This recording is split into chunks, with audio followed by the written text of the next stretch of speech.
The colony of Orion was not an easy place to grow up. The planet had wide red deserts, endless winds that carved the stone into strange shapes, and a sky that always looked like fire because of the giant red star it orbited. The people who lived. They were tough, but they carried with them the old stories of Earth, their ancestral home far away. On this rough and distant world, every child grew up with dreams of something greater beyond the horizon. Ilara was no different. She was 20 years old now, and on this night, her birthday, she stood at the edge of the cliff above the colony settlement. Below her, the lights of Orion's capital glowed like little stars trapped in the dust. The sounds of music, laughter, and celebration drifted up from the houses. People were celebrating her birthday along with her family and friends, but Ilara needed a moment alone. The red wind played with her dark hair as she stared at the real stars above. The colony sky was always filled with strange constellations. Unlike Earth, here the galaxy's spiral arm was visible as a bright river of light stretching from one horizon to another. She always thought it looked alive, like it was calling to her. Ilara had always felt out of place. She loved her parents, cared about her friends, and respected her teachers, but she could never shake the feeling that she was meant for something larger than the colony. Since she was a little girl, she had dreamed of being a pilot, an explorer, or someone who would help humanity expand to new stars. But Orion was a simple world of miners, traders, and farmers. Most people lived and died here without ever seeing another planet. As she stared into the night sky, she whispered softly, "Make me yours." It was not a prayer to a person. It was not even a wish to a god. It was a plea to the universe itself, to the stars she had watched every night since childhood. On this special night, her 20th birthday, she wanted something more than a cake, more than gifts, more than laughter. She wanted purpose. She wanted to belong to something greater. For a long moment there was only silence. The wind howled across the cliffs, carrying with it the smell of dust and iron. The stars shone cold and distant, just as they always had. Ilara let out a small laugh at herself. "Maybe I've had too much birthday wine," she muttered. She was about to turn back when something strange happened. Far above the sky, a streak of light cut through the constellations. At first, Ilara thought it was a shooting star, but then she saw another. And another. Dozens of tiny sparks moved across the heavens, not falling straight like meteors, but curving, shifting, almost guiding themselves. They were too precise, too organized. Her breath caught in her throat. She watched in awe as the lights moved in formation, then disappeared beyond the horizon. None of the other colonists seemed to notice. The celebration below continued with laughter and music, but Ilara knew she had seen something real. Something had answered her whisper. The next morning, Ilara tried to tell her parents what she had seen. Her father, a practical man who worked in the mines, only chuckled. "Probably a caravan of satellites passing by. You've been reading too many old explorer stories again." Her mother smiled and patted her hand. "It was your birthday. Sometimes imagination runs wild when emotions are strong." But Ilara was certain it was not her imagination. The memory of the moving lights was too sharp, too real. For the rest of the day, she felt a strange energy inside her, like the world had shifted just a little, and only she could feel it. Later that afternoon, her best friend Kieran found her sitting on a bench near the edge of the settlement. He had known her since childhood. While most people thought of Ilara as quiet and dreamy, Kieran understood her restless spirit. He dropped down beside her with a grin. "Why aren't you still celebrating? It's not every day you turn 20. "I needed space," Ilara said. "You always need space," Kieran teased. Then he grew serious. "You saw something last night, didn't you? I can tell from your face." Ilara hesitated. Kieran was the one person she could trust with her secrets. She told him about the lights in the sky, about how they seemed to move with intention. He listened quietly, then leaned back, gazing at the red clouds above. "Maybe you're not crazy," he said at last. "The station scanners did pick up some unusual energy signals. My father mentioned it at breakfast. They dismissed it as solar activity, but..." He looked at her with a spark of curiosity. "Maybe it was something else." The thought sent a shiver of excitement through her. If someone else had noticed strange activity, then she wasn't alone. Something really had happened. 2 days later, the colony began to experience small disruptions. Communications cut out for brief moments. Mining equipment flickered with unexplained surges. Radio operators reported faint whispers of static signals that did not come from human technology. The council assured the people it was nothing dangerous, just the red star's natural storms. But Ilara felt the truth deep in her heart. It was connected to what she had seen. That night she returned again to the cliff. She gazed at the sky, half expecting the lights to return. Hours passed, and nothing happened. But just as she was about to leave, a low hum vibrated through the ground beneath her feet.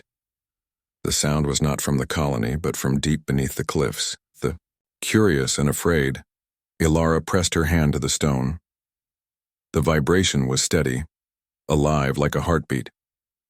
She realized there was something under the mountain. Something vast. She wanted to tell Kieran, but a part of her feared no one would believe her. Instead, she kept it secret, visiting the cliffs each night. The hum grew stronger with every passing evening. Sometimes she thought she could even hear faint whispers within the vibration, as if the mountain itself was trying to speak to her. On the 7th night after her birthday, everything changed. Ilara was lying awake, staring out her window when the ground trembled. The colony alarms blared. People ran into the streets in confusion, pointing at the sky. She rushed outside and saw the heavens alive with light. Not meteors, not satellites, but clear, glowing shapes moving with intention. The colony council scrambled to calm the people, but fear spread quickly. Some shouted that an invasion was coming. Others thought it was just another storm. Ilara, however, felt no fear. She felt a strange sense of recognition, as if she had been waiting her whole life for this moment. The glowing shapes passed overhead and disappeared behind the mountains. And then, in the distance, a beam of light shot upward from the cliffs where Ilara had stood on her birthday night. The mountain itself seemed to awaken, glowing from within. Ilara's heart raced. She knew, without understanding how, that her whispered words had awakened something ancient. She had asked the universe to make her its own, and the universe had answered. The next day, the council declared a state of emergency. Scouts were sent to the mountains, but their vehicles failed when they got too close. Strange magnetic forces twisted their instruments.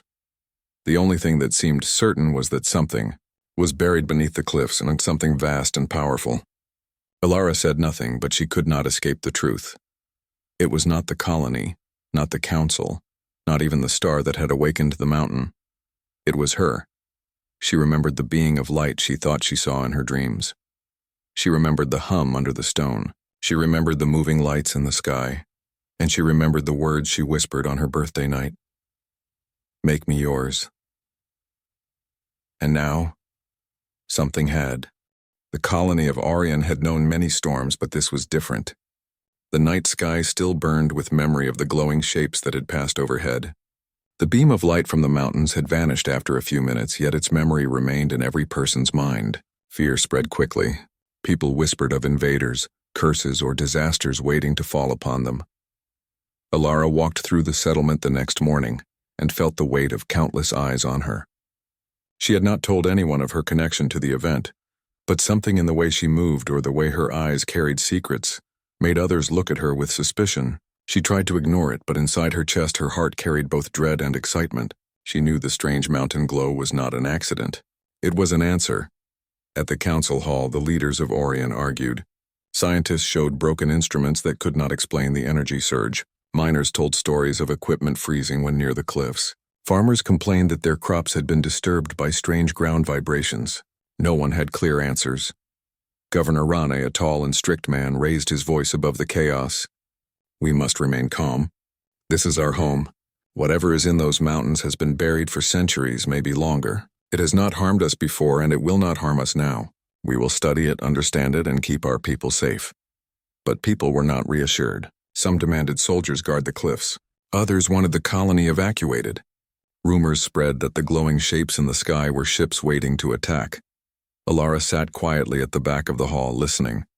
She had not been invited, but Kieran had pulled her in, saying she deserved to hear what was happening. When she saw the arguments, she whispered to him, "They're all afraid." Kieran nodded. "And fear makes people blind." That night, Alara dreamed again. She stood inside a vast chamber of stone and light. Before her was a figure made not of flesh, but of shimmering brightness, like a person carved from a star. The figure's voice echoed softly, "You called." We answered. "Do not fear." "Who are you?" Alara asked. "Not who. What?" "We are memory. We are a voice left behind. We do not live, but we guide. You are chosen because you asked." "Your kind has forgotten how to ask." Ilara's voice shook. "Why me?" "Because you whispered with longing. Because you wished not for yourself, but to belong to something greater. The key listens for such voices. And it heard yours." The dream faded before she could ask more. She woke with sweat on her skin, and the hum of the mountain still echoing in her ears. The following day, scouts returned with news. Beneath the mountain cliffs, they had discovered massive structures, far older than the colony. Stone tunnels opened into dark halls lined with metal veins that pulsed faintly with light. It was not natural. It was alien. The council argued again. Some wanted to seal the tunnels and forget. Others demanded exploration. Scientists begged for more time to study readings. Soldiers insisted on caution. Alara's parents begged her to stay away from the cliffs, but her curiosity burned too strong. With Kieran's help, she slipped away and joined a group of explorers venturing into the tunnels. Inside, the air was cool and heavy. The walls glowed faintly, showing strange symbols none could read. Every step echoed like a heartbeat.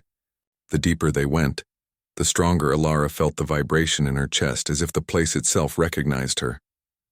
At last, they reached a vast chamber. In its center rested a structure like a sleeping ship, black and silver, covered in dust yet humming with quiet power. The explorers gasped in awe. This is not natural," one of the scientists whispered. "This is technology. Older than us, older than anything we've seen." Alara stepped closer, drawn as if by invisible hands. The ship's surface shimmered when she touched it, glowing brighter at her presence. Everyone gasped. The scientist stumbled back, whispering in fear. Kieran grabbed her arm. "Alara, what did you do?" "I don't know," she whispered back. But deep inside she knew. The ship had been waiting for her. News of what happened in the chamber spread quickly. The council summoned Alara. Governor Rane looked at her with a mix of suspicion and unease. "Why did it react to you?" he demanded. "I don't know," Alara said honestly. It felt like it knew me." "That is impossible," one of the scientists snapped. "It is alien. It cannot know her." But the evidence was clear. Instruments showed the ship's energy levels rose sharply when Alara touched it. Without her, it returned to silence. Some council members whispered she was cursed. Others believed she was chosen. The colony was divided. Governor Rane finally said, "Until we know more, you will not approach the site again. Do you understand?" Alara nodded, though inside she burned with frustration. She wanted to know what the ship was. She wanted to understand why it had chosen her. That night her dream returned. The being of light appeared again. "You touched the key," it said. "The ship?" Alara asked. "Yes, a vessel, but not for travel. A vessel for memory, for choice. Your kind stands at a crossroad. Many will fear, many will desire. But the key responds to one voice alone. Mine," Alara whispered. "Yes, why me?" she asked again. "Because you asked." When she woke, her heart pounded with fear and wonder. The days that followed grew tense. Strange signals filled the sky, interfering with communication. Farmers found their machines failing. Miners refused to work near the mountain. Fear spread like wildfire. Then came the first sign of danger. A listening post at the colony's edge detected ships approaching from deep space. They were not human. Their signatures were unfamiliar, aggressive. The council panicked. Humanity had never faced direct contact with unknown species before. Governor Rane called an emergency meeting. "We cannot defend ourselves against unknown fleets. If they come for the ship, we are powerless. We must hide. We must prepare for evacuation if necessary." But one scientist spoke up. "Perhaps the alien vessel is not a threat. Perhaps it is protection, and it responds only to her." His finger pointed at Alara. The room grew silent. Alara felt every eye upon her. She wanted to shrink away, but a voice inside told her to stand tall. "If the ship chose me," she said softly, "then maybe I can help." Kieran squeezed her hand under the table. That evening, Alara returned secretly to the chamber. The black and silver ship waited silently, humming faintly. She placed her hand on its surface again. This time, light surged outward. The walls glowed and the chamber filled with a low song like thousands of voices humming together. A doorway opened. Alara gasped as a bridge of light extended before her, leading inside the ship. Kieran, who had followed her, grabbed her arm. "Are you sure about this?" "No," she whispered, "but I have to know." Together they stepped inside. The interior was vast and strange.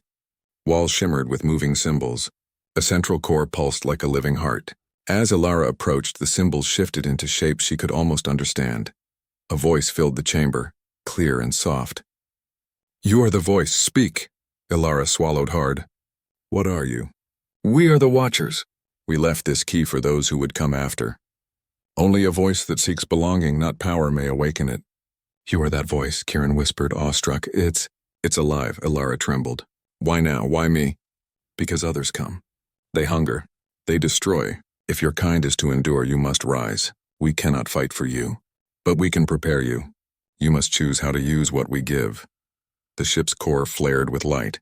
Images filled Alara's mind. Alien fleets tearing through stars, human colonies falling, but also human explorers standing tall, inventing, adapting, surviving. She saw paths of destruction and paths of hope, and in every vision she stood at the center, holding the key. When the vision faded, she fell to her knees, breathless. Kieran helped her up, his eyes wide. "Alara, this is bigger than us." "Bigger than Orion," she nodded, trembling. "I know," and it started with a whisper.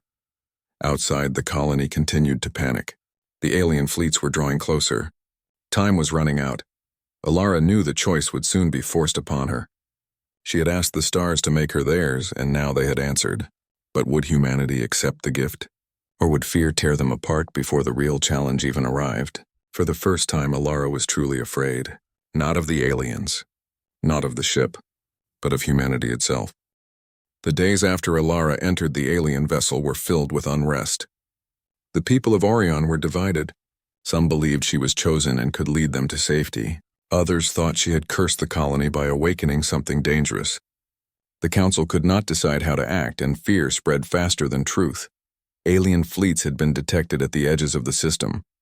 Their movements were slow but certain. Each day the reports grew worse. Unknown ships larger than any human vessel crept closer. No one knew if they came as explorers, traders, or invaders, but the whispers from the alien vessel inside the mountain had warned Alara. They hunger. They destroy. Inside her heart, she felt the weight of that warning. She had wished for purpose, for belonging, and now the universe had given her both, but at a price. She was no longer just Alara, the girl who dreamed by the cliffs. She was Alara, the voice of humanity. Governor Rane called another meeting in the council hall. The leaders of the colony, the scientists, and the soldiers filled the room. Alara sat at the long table, her hands trembling slightly. Kieran sat beside her for support. Rain's voice was sharp. "The alien fleets are approaching. We do not know their purpose. Our weapons are useless against ships of that size. We cannot defend ourselves." A soldier slammed his fist on the table. "Then we must strike first. If they come near our world, we fight." A scientist shook his head. "With what?" "Our ships are small transports, our weapons are mining lasers. We would be destroyed in minutes." Another council member pointed toward Alara. "We have something more. The ship in the mountain. It responds to her." The room grew quiet. All eyes turned to Alara. She felt her face flush but forced herself to meet their stares. "What do you want me to do?" she asked softly. "Control it," the soldier said. "If it is a weapon, use it.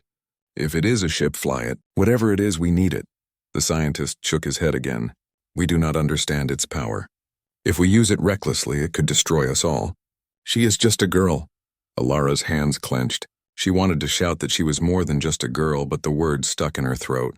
Finally, she said, "The ship is not a weapon. It is a key. It told me humanity must choose. It cannot fight for us." Governor Rane narrowed his eyes. "Then what is the use of it?" Alara lifted her chin. "It can help us rise, but it depends on how we use it. We cannot think only of fear or power. We must think of survival, of what kind of people we want to become. Her words hung in the air, soft but strong. For a moment no one spoke. Then the arguments began again. After the meeting, Kieran walked with Alara outside. The colony streets were filled with worried faces. Families gathered supplies, children cried, workers abandoned their jobs. The air itself felt heavy with fear. "They don't trust me," Alara whispered. "Some do," Kieran said. "I do. But it's not enough," she said. "I feel like I'm standing on a bridge between two worlds. One step forward and humanity rises. One wrong step and we fall." Kieran placed a hand on her shoulder. "Then take the right step. You've been chosen for a reason." Alara nodded, though the weight of his words pressed down on her. She had wished for purpose, but she had never imagined it would feel this heavy. That night she returned to the vessel. Its walls glowed brighter now, as if sensing the coming danger. The central core pulsed with energy, and the voice of the watchers filled the chamber.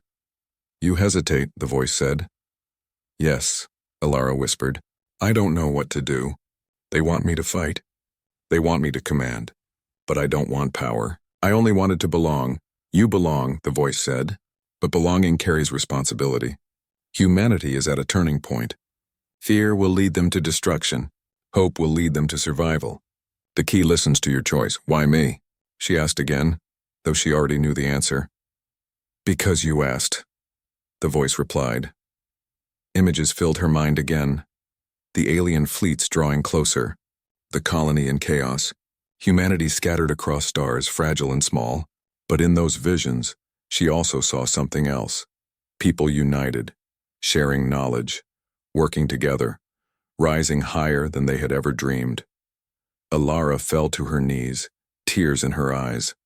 She had wished for purpose, but now she carried the burden of an entire species. The next day, the alien fleets entered the system. Observatories tracked them moving toward Orion. Panic spread across the colony. Evacuation plans failed as ships overloaded with frightened people. Soldiers prepared for hopeless battle. Governor Rane called Alara before the council again. His voice was sharp with desperation. "We have no time. If the ship is truly a key, then use it. Do something." Alara took a deep breath. "I will go to the vessel alone. No soldiers. No scientists. Only me." "You expect us to trust you?" Rain demanded. "You have no choice," Alara said quietly. "It chose me, not you." The governor's jaw tightened, but he finally nodded. Alara returned to the chamber with Kieran at her side. This time the ship's doorway opened fully, welcoming her inside. She stepped onto the bridge of light and into the heart of the vessel. The walls glowed with energy, symbols shifting into patterns she could almost understand. The voice spoke again. "The fleets approach. They hunger. They destroy. What is your choice?" Alara's voice shook. "I don't want to fight them with fear. I don't want to destroy them. But I don't want to let them destroy us either." "Then what do you seek?" the voice asked. Alara closed her eyes. She remembered the colony, the laughter of children, the dreams of explorers, the stories of Earth. She remembered standing on the cliffs on her birthday night, whispering to the stars. She had not asked for power. She had asked for belonging. "I seek a future for humanity," she said. "Not just survival, but growth. I want us to rise. I want us to stand together. I want us to belong to the stars, not as slaves or prey, but as equals." The vessel's core flared with brilliant light. The walls sang with energy, 1,000 voices harmonizing as one. "You have chosen," the voice said. "Then receive the gift." A surge of knowledge poured into Alara's mind. She gasped, clutching her head as images, patterns, and ideas filled her. She saw designs for ships stronger than any human had built. She saw energy systems, medicines, and tools. She saw ways to unite scattered colonies, to defend against threats, to explore the galaxy not as victims but as pioneers. When the light faded, she fell to the floor, trembling. Kieran rushed to her side. "Alara, are you all right? I know things," she whispered. "I know how to help us, but I can't do it alone." Outside, the alien fleets loomed closer. The colony prepared for the worst. But Alara returned to the council and spoke with new strength. "We cannot fight them with fear. We cannot run, but we can stand together. The vessel has given me knowledge to protect us if we trust each other." Governor Rane studied her carefully. "And if we don't trust you?" Alara met his gaze steadily. "Then we will all fall." The council fell silent. At last the governor nodded. Then show us what must be done. Ilara worked day and night guiding the scientists and engineers. With her new knowledge, they built powerful shields from simple colony materials. They created weapons not for destruction but for defense. They linked communication systems so every colonist could hear each other, no longer divided by fear. Slowly, the colony changed. People who had been afraid now felt hope. Workers who had abandoned their jobs returned, building together. Soldiers who had prepared for hopeless battle now stood ready with purpose. For the first time, Orion felt united. But the fleets still approached, their massive forms casting shadows across the system.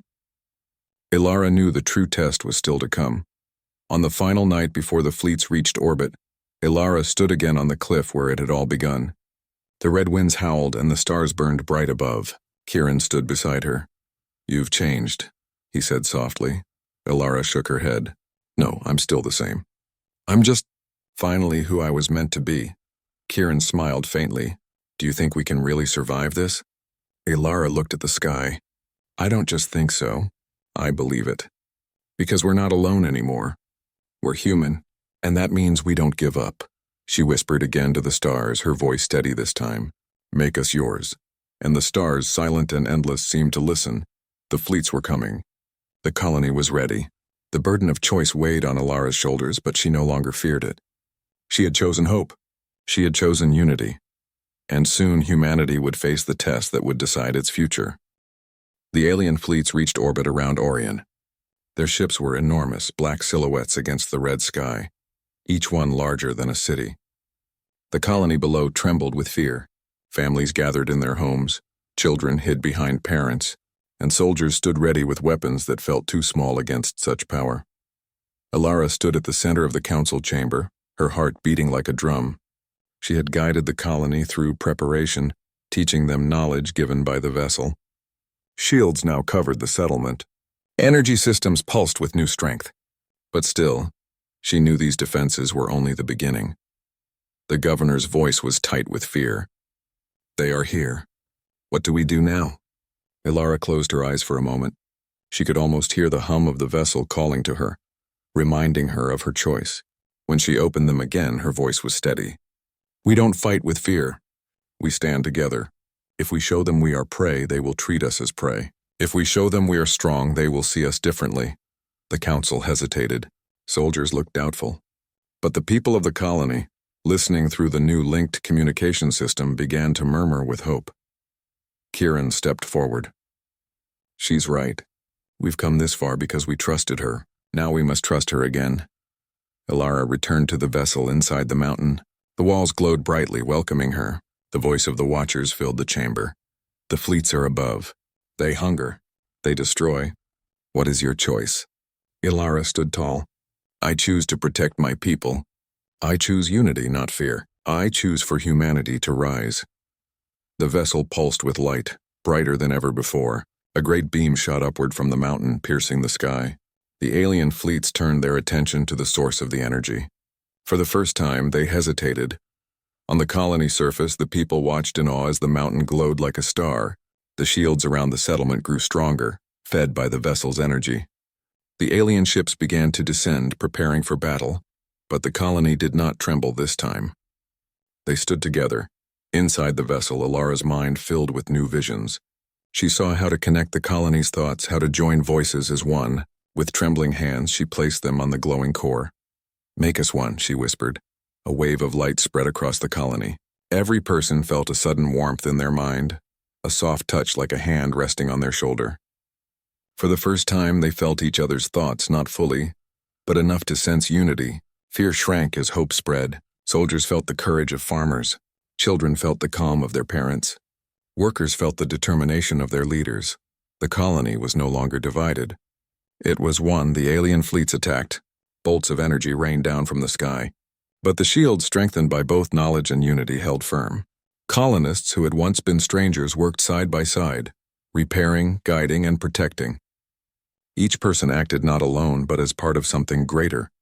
Ilara felt their unity inside her. She was the bridge, the voice, the one who carried their strength into the vessel.